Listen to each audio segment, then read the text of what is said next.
ಸ್ನೇಹಿತರೆ, ಜೀವನದಲ್ಲಿ ಆಗುವ ವೈಫಲ್ಯ ಅಂತ್ಯವಲ್ಲ, ಅದು ಹೊಸ ಆರಂಭದ ಸೂಚನೆ. ನಾವು ಸೋಲಿನ ಮೇಲೆ ಕುಳಿತು ಪಶ್ಚಾತ್ತಾಪ ಪಡುತ್ತಿದ್ದರೆ ಸಮಯ ಮತ್ತು ಶಕ್ತಿ ಎರಡನ್ನೂ ಕಳೆದುಕೊಳ್ಳುತ್ತೇವೆ. ಆದರೆ ಅದೇ ಅನುಭವಗಳಿಂದ ಪಾಠ ಕಲಿತು ಮುಂದಕ್ಕೆ ನಡೆದರೆ ಆ ವೈಫಲ್ಯವೇ ನಮ್ಮ ದೊಡ್ಡ ಶಕ್ತಿಯಾಗಿ ಮಾರ್ಪಡುತ್ತದೆ.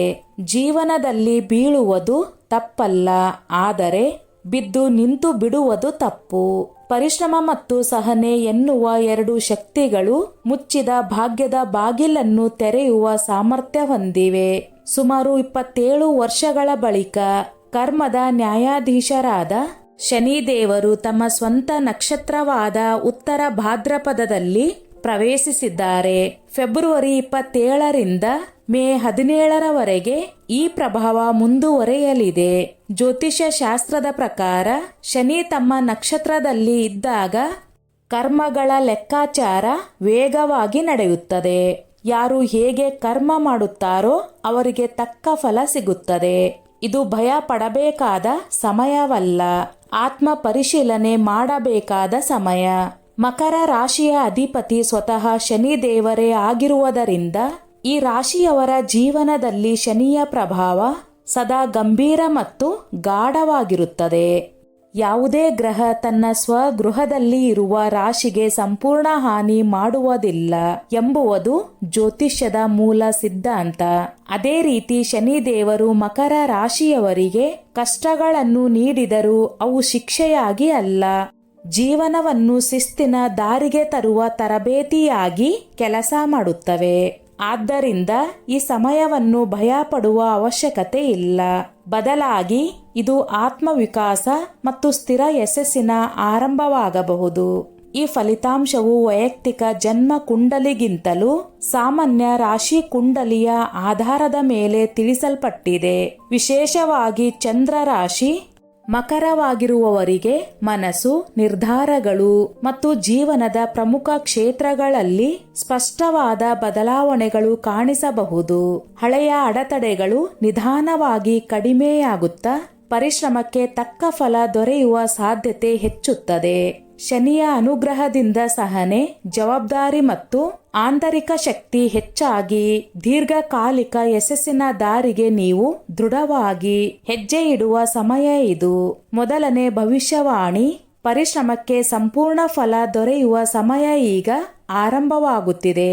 ಇದುವರೆಗೆ ನೀವು ಹೃದಯ ಪೂರ್ವಕವಾಗಿ ದುಡಿದರೂ ಅದರ ಸಮರ್ಪಕ ಪ್ರತಿಫಲ ಸಿಗದೆ ಮನಸ್ಸಿನಲ್ಲಿ ನಿರಾಶೆ ಮೂಡಿರಬಹುದು. ಹಲವಾರು ಬಾರಿ ನನ್ನ ಶ್ರಮ ವ್ಯರ್ಥವಾಗುತ್ತಿದೆಯೇ ಎಂಬ ಪ್ರಶ್ನೆ ಕಾಡಿರಬಹುದು. ಆದರೆ ಈಗ ಪರಿಸ್ಥಿತಿ ನಿಧಾನವಾಗಿ ಬದಲಾಗುತ್ತಿದೆ. ಶನಿ ದೇವರ ಅನುಗ್ರಹದಿಂದ ನಿಮ್ಮ ಪ್ರತಿಯೊಂದು ಸತತ ಪ್ರಯತ್ನಕ್ಕೂ ಸ್ಪಷ್ಟವಾದ ಫಲ ಸಿಗಲು ಆರಂಭವಾಗುತ್ತದೆ. ದೀರ್ಘಕಾಲದಿಂದ ನಿಂತಿದ್ದ ಕೆಲಸಗಳು ಚಲನೆ ಪಡೆಯುತ್ತವೆ. ವಿಳಂಬಗೊಂಡ ಯೋಜನೆಗಳು ಪೂರ್ಣಗೊಳ್ಳುತ್ತವೆ ಮತ್ತು ನೀವು ಮಾಡಿದ ಪರಿಶ್ರಮದ ಮೌಲ್ಯ ಇತರರಿಗೆ ಗೋಚರವಾಗುತ್ತದೆ. ಈ ಸಮಯದಲ್ಲಿ ಶಿಸ್ತಿನಿಂದ ಮತ್ತು ಧೈರ್ಯದಿಂದ ಮುಂದುವರೆದರೆ ನೀವು ನಿರೀಕ್ಷೆ ಮಾಡಿದ ಫಲಕ್ಕಿಂತಲೂ ಉತ್ತಮ ಸಾಧನೆ ಸಾಧ್ಯವಾಗುತ್ತದೆ. ಎರಡನೇ ಭವಿಷ್ಯವಾಣಿ, ಮಕರ ರಾಶಿಯವರೇ, ನಿಮ್ಮ ಧೈರ್ಯ ಮತ್ತು ಆತ್ಮವಿಶ್ವಾಸದ ವೃದ್ಧಿ. ಹಿಂದೆ ಉತ್ತಮ ಅವಕಾಶಗಳು ಬಂದರೂ ಅಜ್ಞಾತ ಭಯ, ಆತ್ಮ ಸಂಶಯ ಅಥವಾ ವಿಫಲತೆಯ ಆತಂಕ ನಿಮ್ಮನ್ನು ತಡೆದಿರಬಹುದು. ಕೆಲ ಸಂದರ್ಭಗಳಲ್ಲಿ ನೀವು ಮುಂದೆ ಬರಲು ಹಿಂದೆ ಸರಿದಿರಬಹುದು. ಆದರೆ ಈಗ ಮನಸ್ಸಿನಲ್ಲಿ ಸ್ಥಿರತೆ ಮತ್ತು ಸ್ಪಷ್ಟತೆ ಮೂಡುತ್ತದೆ. ನಿಮ್ಮ ನಿರ್ಧಾರ ಸಾಮರ್ಥ್ಯ ಗಟ್ಟಿಯಾಗುತ್ತದೆ. ತುರ್ತು ಭಾವನೆಗಿಂತ ವಿವೇಕದಿಂದ ಯೋಚಿಸುವ ಗುಣ ಬೆಳೆದು ಬರುತ್ತದೆ. ಸವಾಲುಗಳು ನಿಮ್ಮನ್ನು ಹಿಂದೆ ತಳ್ಳುವುದಿಲ್ಲ, ಅವುಗಳನ್ನು ಎದುರಿಸುವ ಧೈರ್ಯ ನಿಮ್ಮೊಳಗೆ ಹೆಚ್ಚಾಗುತ್ತದೆ. ನಿಮ್ಮ ಮಾತು, ನಡೆ ಮತ್ತು ಕಾರ್ಯಗಳಲ್ಲಿ ಆತ್ಮವಿಶ್ವಾಸ ತೋರುತ್ತದೆ. ಇದರ ಫಲವಾಗಿ ಕೆಲಸದ ಕ್ಷೇತ್ರದಲ್ಲಿಯೂ ಹಾಗೂ ವೈಯಕ್ತಿಕ ಜೀವನದಲ್ಲಿಯೂ ನಿಮ್ಮ ಗೌರವ ಮತ್ತು ಪ್ರಭಾವ ಹೆಚ್ಚಾಗುತ್ತದೆ. ನೀವು ನಿಮ್ಮ ಸಾಮರ್ಥ್ಯವನ್ನು ನಂಬಲು ಆರಂಭಿಸುವ ಈ ಕಾಲವು ಜೀವನದಲ್ಲಿ ಹೊಸ ದಿಕ್ಕನ್ನು ನೀಡುವ ಶಕ್ತಿಯುತ ಹಂತವಾಗಿರುತ್ತದೆ.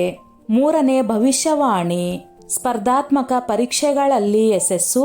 ಬಹುಕಾಲದಿಂದ ಸರಕಾರಿ ಉದ್ಯೋಗ, ಸ್ಪರ್ಧಾತ್ಮಕ ಪರೀಕ್ಷೆಗಳು ಪ್ರವೇಶ ಪರೀಕ್ಷೆಗಳು ಅಥವಾ ಪ್ರಮುಖ ಆಯ್ಕೆ ಪ್ರಕ್ರಿಯೆಗಳಿಗೆ ಸಿದ್ಧತೆ ಮಾಡಿಕೊಳ್ಳುತ್ತಿದ್ದ ವಿದ್ಯಾರ್ಥಿಗಳಿಗೆ ಈಗ ಅನುಕೂಲಕರ ಕಾಲ ಆರಂಭವಾಗುತ್ತಿದೆ. ಇದುವರೆಗೆ ಸಾಕಷ್ಟು ಓದಿದರೂ ಅಂತಿಮ ಹಂತದಲ್ಲಿ ಅಲ್ಪ ಅಂಕಗಳಿಂದ ಅವಕಾಶ ತಪ್ಪಿರಬಹುದು ಅಥವಾ ಮಾನಸಿಕ ಒತ್ತಡದಿಂದ ಪೂರ್ಣ ಸಾಮರ್ಥ್ಯ ತೋರಲು ಸಾಧ್ಯವಾಗಿರಲಿಲ್ಲ. ಆದರೆ ಶನಿ ದೇವರ ಪ್ರಭಾವದಿಂದ ಈಗ ನಿಮ್ಮೊಳಗೆ ಅನುಶಾಸನ, ಸಹನೆ ಮತ್ತು ಏಕಾಗ್ರತೆ ಹೆಚ್ಚಾಗುತ್ತದೆ. ಓದಿನ ಮೇಲೆ ಗಂಭೀರತೆ ಮೂಡುತ್ತದೆ ಮತ್ತು ದಿನನಿತ್ಯದ ಅಭ್ಯಾಸದಲ್ಲಿ ನಿಯಮಿತತೆ ಮತ್ತು ಸಹನೆ ಬರುತ್ತದೆ. ಸತತ ಮತ್ತು ಸರಿಯಾದ ದಿಕ್ಕಿನ ಪ್ರಯತ್ನಗಳು ಈಗ ಸ್ಪಷ್ಟ ಫಲ ನೀಡಲು ಆರಂಭಿಸುತ್ತವೆ.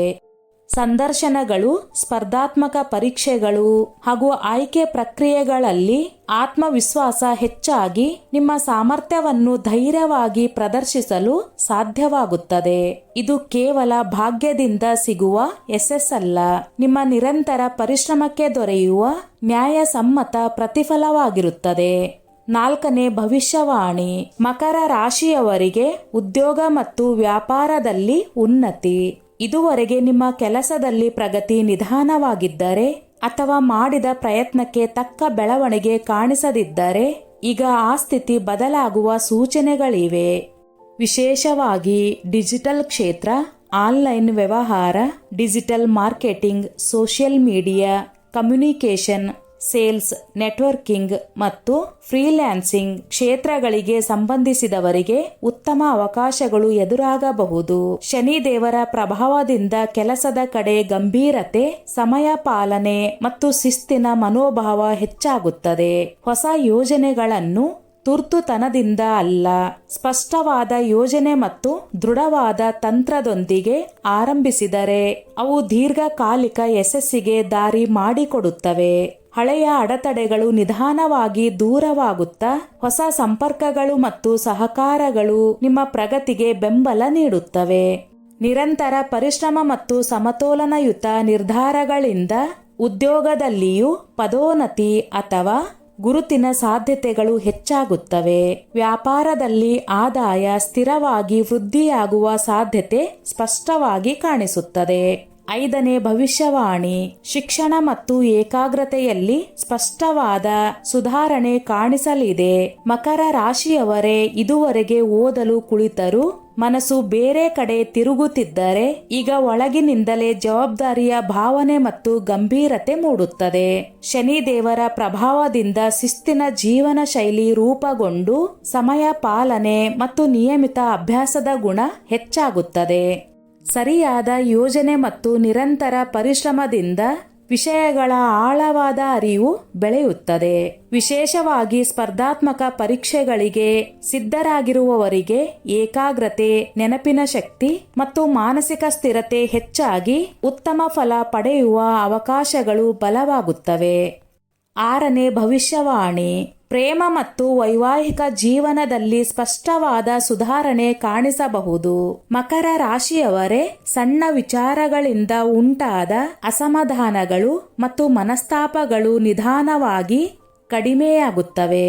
ಪರಸ್ಪರ ಮಾತುಕತೆ ಹೆಚ್ಚಾಗಿ ಒಬ್ಬರ ಮನಸ್ಸನ್ನು ಮತ್ತೊಬ್ಬರು ಅರ್ಥ ಮಾಡಿಕೊಳ್ಳುವ ಮನೋಭಾವ ಬೆಳೆಯುತ್ತದೆ.